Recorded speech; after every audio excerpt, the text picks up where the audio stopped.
রাজপথে অধিকার আদায়ের জন্য দুর্বার গণ আন্দোলন গড়ে তোলার জন্য আপনারা কি প্রস্তুত আছেন? আপনারা কি আবু সাইদ মুগ্ধদের রক্তের বদলা নেওয়ার জন্য, অধিকার আদায়ের জন্য জীবন দিয়ে কাজ করতে প্রস্তুত আছেন?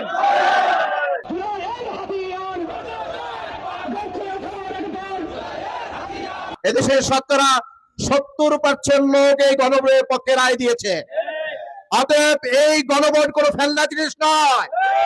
এদেশের 70% লোকের রায়, এটাকে বাস্তবায়ন করতে হবে। আর বাস্তবায়ন না করলে ওই 70% লোক কি ঘরে বসে থাকবে? না, তার রাস্তায় চলে আসবে ইনশাআল্লাহ।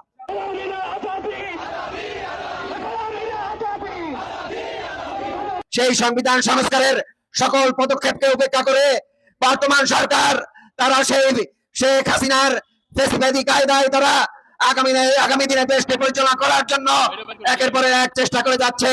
তোমার মায়ের বাসার সামনে একটা ছোট্ট বালু ট্রাক ছিল, 4 চাক্কা তা সরাইতে পারো নাই। আর আজকে অনেক বড় রাজনীতিবিদ হয়ে গেছে।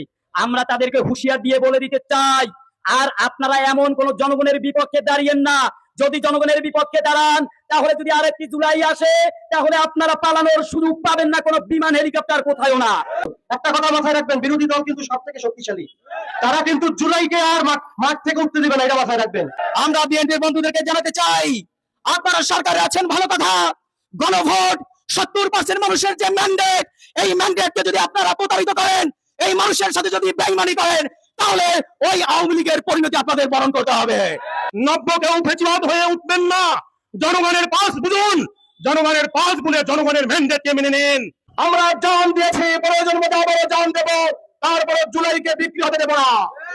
অতএব যেহেতু বাংলাদেশ জামাত ইসলামী রাজপথে নেমেছে, আমাদের এই গণের রাজপথে বাস্তবায়ন করেছে ইনশাআল্লাহ।